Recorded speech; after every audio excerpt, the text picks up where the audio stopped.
pocket gun, mouse gun, sure. A bitch gun? No. I was just in a little argument with one of my friends while playing zombies, and came up, what is your everyday carry? My everyday carry this upcoming summer is going to be the Beretta Tomcat. My friend called it a bitch gun. Said that the 32, especially the Tomcat, is a bitch gun, that I need to get myself a 1911. And I told him, sorry dude, it doesn't matter whether it's a full-size Beretta, a Tomcat, or a 1911. It doesn't matter. It's all about shot placement. He's like, no, anything less than a 45 ACP is a bitch cartridge for a bitch. No, I'm sorry. His everyday carry is a Kimber 1911 45 ACP. The reason I know this is because I helped him pick it out. $923, I think it was.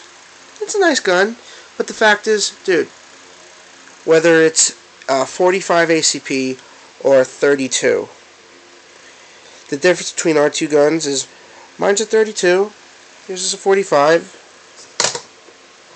but they both hold the same exact amount in the capacity in the magazine.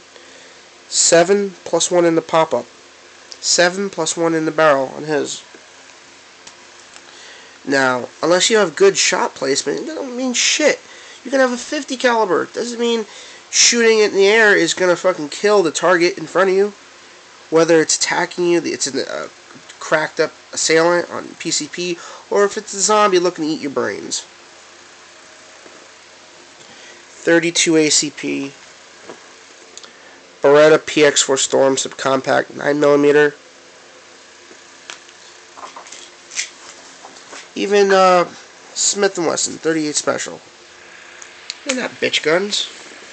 Let me show you why. It only takes 1 foot-pound of pressure or energy to cut human flesh. Let me turn this fan off. It only takes 1 pound of energy to cut flesh. Whether that's alive or dead, doesn't matter. And I'm going to show you. Excuse me, I got a little gas. I'm going to start this off with 22 Magnum. My brother just got a Pug 22 Magnum, and that's what he chose for his everyday carry. I'm alright with that. That's his choice. But check it out. 22 Magnum Maxi-Mag, 40 grain, jacketed hollow points, 312 foot-pounds of energy. That's if you put your shot placements correctly, say above the chest, neck, head, where the vital organs are. That's some serious stopping power, especially if you shoot them in the head. That's it. That stops right there. It's all about the ammo you put in the gun. It doesn't have to be a big ass fucking ball the size of your fist made of lead. 22 long rifle, CCI mini mag, 36 grain, 127 foot-pounds. A little 22. 127 foot-pounds. You know?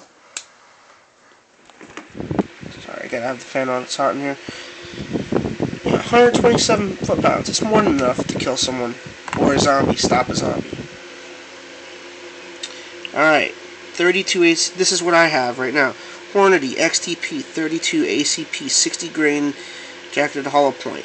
133 foot-pounds of energy. That is more than enough to stop somebody, especially if you shoot them in the head or neck. Gets the job done just fine. After that, let me show you the little 32. I got it right here. Try to get the light on it. It's a little bullet, 32 ACP. Grab the 22.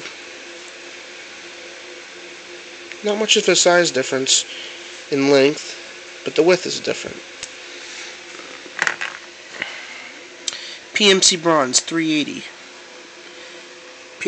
There it goes.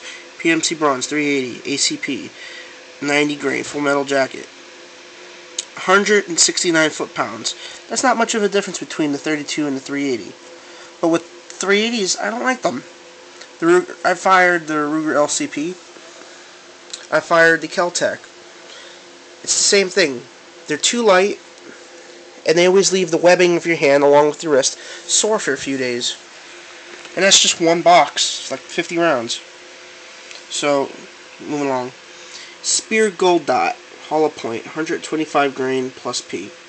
248 foot-pounds of energy. That's this one right here. I'll put it down.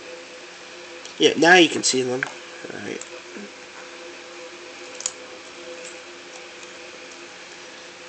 It's a 22 long rifle, 32 ACP, and that's a 38 plus P special Speer Gold Dot.